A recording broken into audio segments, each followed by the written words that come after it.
Star Wars! Nothing but Star Wars! Hey Misfits, how you doing? Welcome to another Star Wars Unlimited discussion, preview, talk, everything. We can't get enough of this game. We can't get enough of this game, actually. We've been going crazy about this. We're very, very excited, and we'll be talking about more news later. But first, we're going to go into some cards that you've probably seen floating around on the internet lately, maybe on some other sites, perhaps. Although, I mean, we're the only site, right? We're the only really good YouTube channel, right? I'm not going to say that. That's fair. You know what? There are a lot of good YouTube channels out there. There are a lot, but we're the more accessible. Yes, we're also super cool. We're friendly. We also really like Star Wars. I don't know if you knew that. Yeah. So I'm going to go over some units that we saw on other channels and other places. Some of the newer stuff. I'm going to start out with actually interesting because I was actually really excited to see this. So Rook. Rook's a very cool character, which was in the novels, and then they brought later in to make him canon. Yeah, I'll put him right here. Yeah, put the other version. So, and was obviously a big thing for Thrawn because he was Thrawn's like assassin. So he's a cost 5. He is, I can never remember the names of these symbols, but he is the Imperial-ish symbol and the, what the heck, we need the names for those symbols, bro. We really should. We really should have like a quick terminology. The terminology, yeah, we're horrible with terminology. But anyway, it's the circle symbol and the, God, I'm, I love watching you flounder. Anyway, you can see it right there. It's command. Command. I'm 99% sure it's command. And the Imperial symbol. So anyway, he costs 5. He's a 3/6. He comes in shielded, which is great because he's like, you know, hard to kill. And this is when this unit deals combat damage to a non-leader unit while attacking, you defeat that unit. So he pretty much instant kills everything he that mows is in. everything down. He mows everything down. And he has a shield. And he has a shield. So it's like the first hit, boom, done. And he's still got 6 health, which is not bad. And 5 cost is actually really, really good for this unit. This is, I think, would be a solid 3-drop in any deck. I mean, that's just nasty. That's a really, really nasty card. And it's only and theme. I love the theme. Oh, it's perfect theme. I've loved the character because I loved how they had him in the original decanonized books. Oh yeah, but yeah. they just brought him back in the And latest he's still Thrawn book. Yeah, he's still a little tiny, like, cool. tiny murderer on wheels. He's a killer on wheels. So great character, great card, great theme. But yeah, and also just a great card. I mean, there's only one leader. Everything else you murder. So get rid of Sentinel units, get rid of Chewbacca, get rid of whoever you want. Oh yeah, you just mow them down. Yeah. So very, very good unit. I actually really, really like that one. I mean, that would almost be an auto-include in some of my decks. Then you have 2 interesting ones, which I think this is going to pan out for later sets. But we have 2 units here that have double symbols, but the same symbol, which is difficult to get. And so we have the Bendu. He has 2 of the blue symbols, the 4 symbols. And the Bendu costs 6. He has Sentinel. He's a 4/7, so he's going to take a lot of hits for you and protect your base. But on attack, the next non-Rebel and non-Imperial, which it's the symbols for them, but they don't call them that. Imperial, you play this phase, costs 2 less. So basically, anything not of those 2 factions costs 2 less, which is very good because he can take a couple of hits and make stuff cheaper. However, he's kind of late game-ish. He costs 6, and the other problem, he's very late game. He's very late game, so I mean, you might have to cheat him out a little bit. Or right now, there's not a lot of ways to do that. There is one kind of mana dork in the game that I really like, which I think we. He's the Imperial guy that dies. And No, there's another one that makes you. He's an rebel symbol trooper, and when you either on attack or actually no, you just tap him, and basically he makes you put out a unit for 1 cost less. There's also a card, rebel-based kind of rebel-leaning card that you play it for 3 and it becomes a resource right away. Right. So that's a good cheat. Yes. And but the only problem is he costs 2 the same, and right now none of the commanders, none of the leaders have 2 symbols. And there are, I guess there are bases that have this symbol, so that could work out okay. Yeah, what you have to do is you have to get double blue. You'd have to get double blue. And so you have to, the second blue has to come from your base. And that kind of cuts out a quarter of your card base. It cuts out a third of your deck build, really. So, and right I don't think he's worth it. Yeah, right now, like, this might be better later, but right now with the card pool, it might be a harder sell. And the same thing with General Krell, who I also really like. He's 5 costs. He's a 5/4. I'm not as thrilled with his 5/4-ness, but he has each of their friendly unit gains. When defeated, you may draw a card. So basically, it makes all your other units, basically, whenever they get killed, to draw a card. And card draw is extremely powerful. That one might be a good late game one, but again, like, the problem with double symbols we have right now in all my deck building is that it cuts out a third of your possible pool of cards. And Yeah, it makes it all difficult. the double cards I've seen are not worth it to me. Yeah. Like, at all.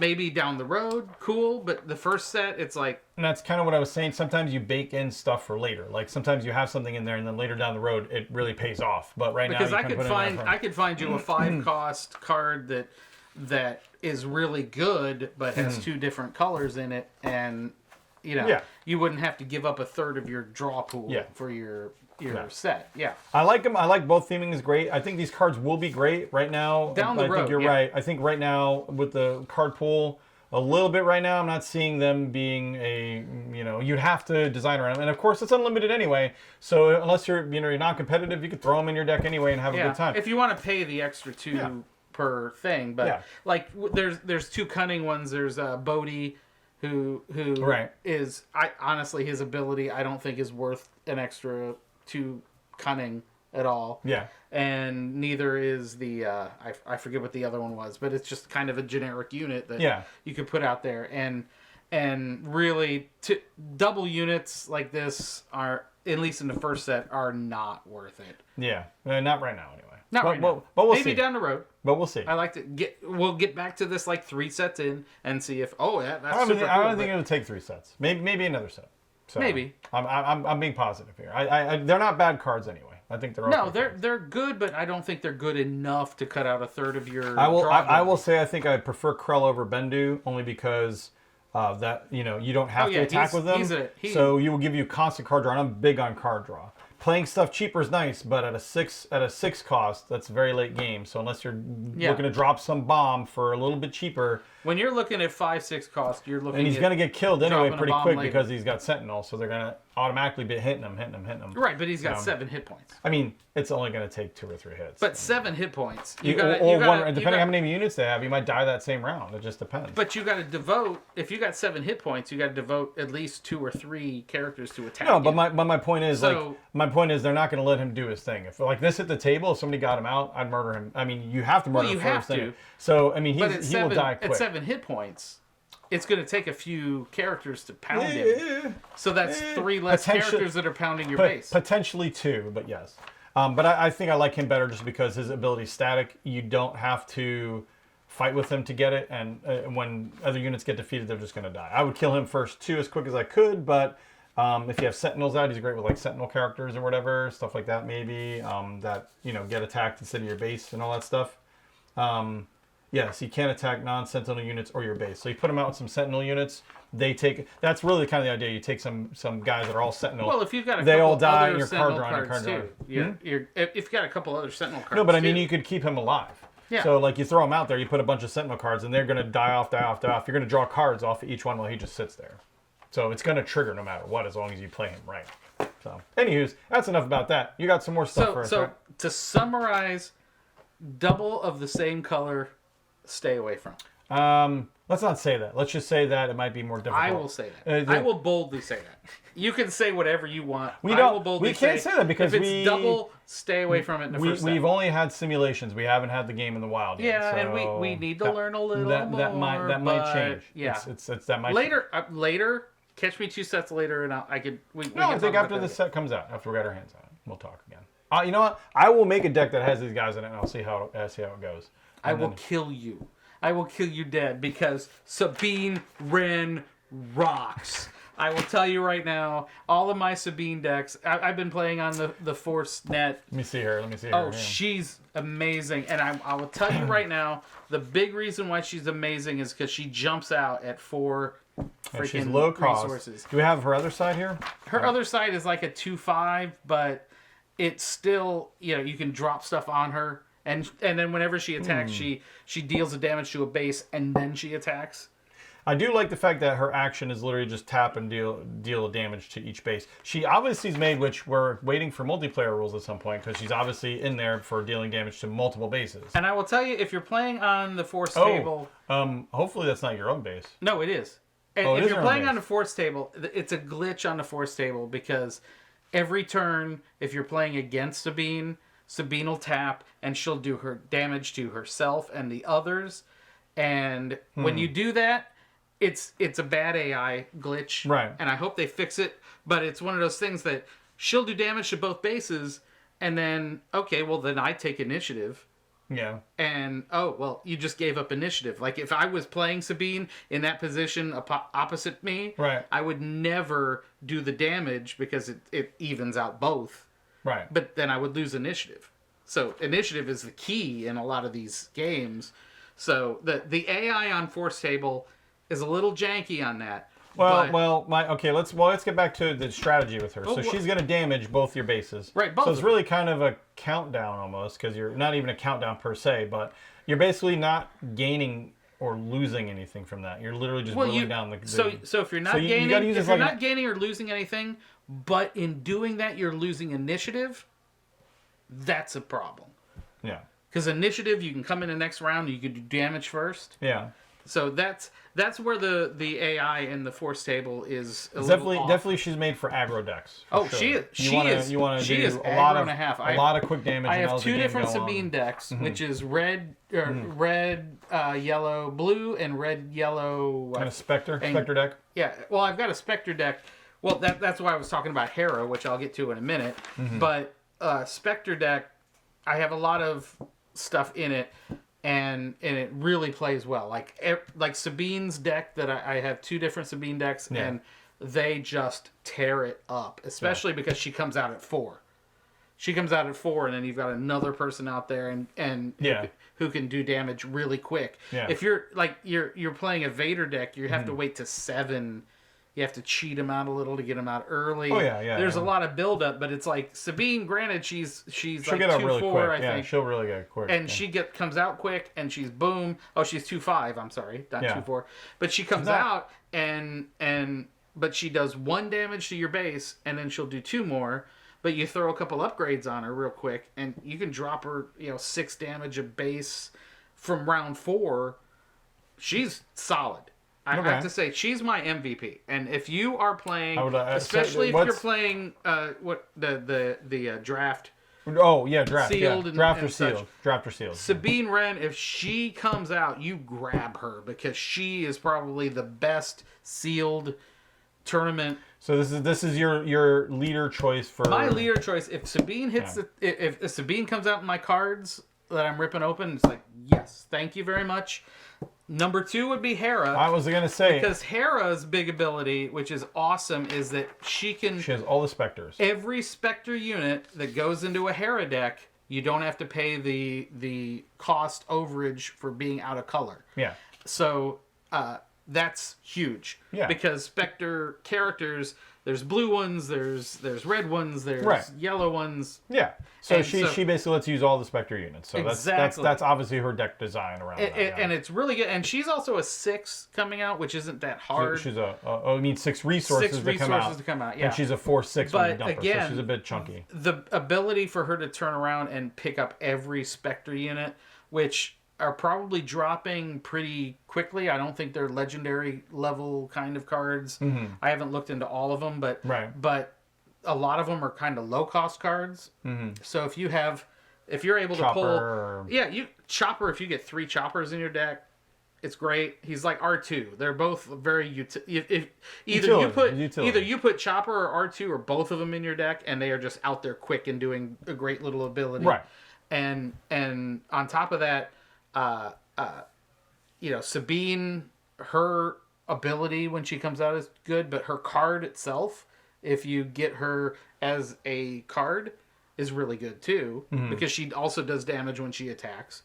And on top of that, Ezra's really good at a cheap cost. But for draft or sealed, yeah, because she can pull a lot of stuff but you out of the deck. But you gotta pull a lot of Spectres though if it's draft or sealed. And so I think that's gonna be tricky. With the amount of Spectres that are out there, it might be easier to pull them into, because there's a lot of Spectre units. There's like 6 of them. That depends on your pull. Yeah, really depends on your pull, but it's a champ, and Sabine's a champ. I'm anxious to try this out. I'm actually really anxious to play draft or sealed. Oh, we're killing for decks. The hard part right now is everybody on the internet is kind of talking out of their rear ends, because at most we've been playing on the Force Table or playing on Tabletop Simulator and kind of feeling it out. But we're getting to the point. I don't know how many hundreds of games I played on the Force table at this point, and how many decks I made. I made like 20 decks so far, and I've just been. But it's AI. Yeah. That's the hard part. And we're having a good time with it even now, even though it isn't actual cards or people. Right. You know what I mean? We're having a great time. Well, I'm learning card interactions crazy. But that brings us to our next thing, doesn't it? This is the special announcement part of this. Special announcement. The more you know. I'll put it. But this is the special announcement. So we have big news, guys. We have big news. Us, along with other community content creators that are very specific to FFG and this game that we all love already. But we've been chosen. We're one of the lucky ones. Are getting to go to Minnesota. We're not supposed to say where we're going. I'm gonna have to bleep that. Really? They didn't want to. Well, I thought we could talk about it entirely. They didn't want us to say where it was. And we're going to take part in a pre-release bash. Yeah, it's called the Star Wars Unlimited Community Celebration. And it's a pre-release bash where... Awesome. Awesome, yes. Ever since we heard about it, we've been like... We can't wait. We can't wait. And I mean, yeah, no, I've been buzzing. I've been stupid excited. Yeah, the first email we got, Anthony's like... Oh!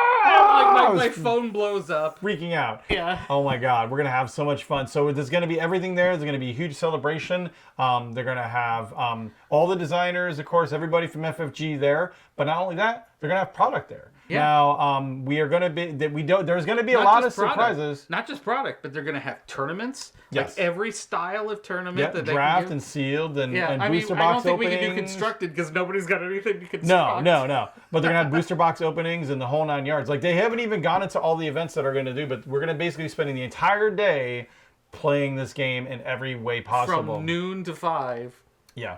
Yeah, it's going to be a great time. And that day is Saturday, February 10th at noon Central Time. Yes. And we will have plenty of content from there. Right. They're going to be doing a live stream. They're going to be live streaming. We might be in some of the live streams. That's the idea. Yeah, we're going to be there. They got their own live stream, of course. Definitely watch it. After that, we will have some probably live content as well as we'll be doing interviews. We're going to be interviewing people. We're going to be ripping up packs. We're going to have a ton of fun. You've seen our channel. You know what kind of craziness we do at events. Oh yeah. So we're going to have I'm sure.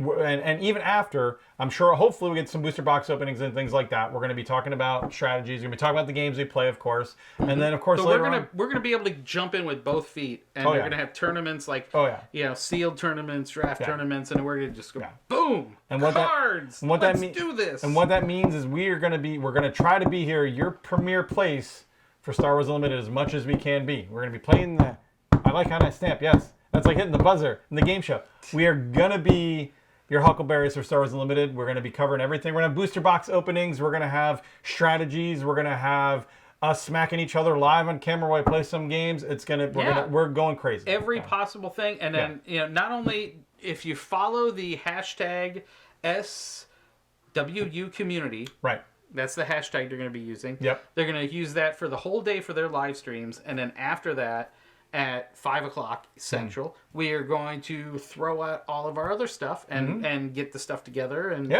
put it out there. So we are looking so forward to this. Interviews, live games, all that fun stuff. Yeah. Unfortunately, like the good thing is we can't wait. The bad news is some of our other board game play may suffer in the meantime. Well, but you only have so much time to play things, and right now we absolutely love this game. Absolutely. Yes. I haven't seen you this excited for a card game in a long time, actually.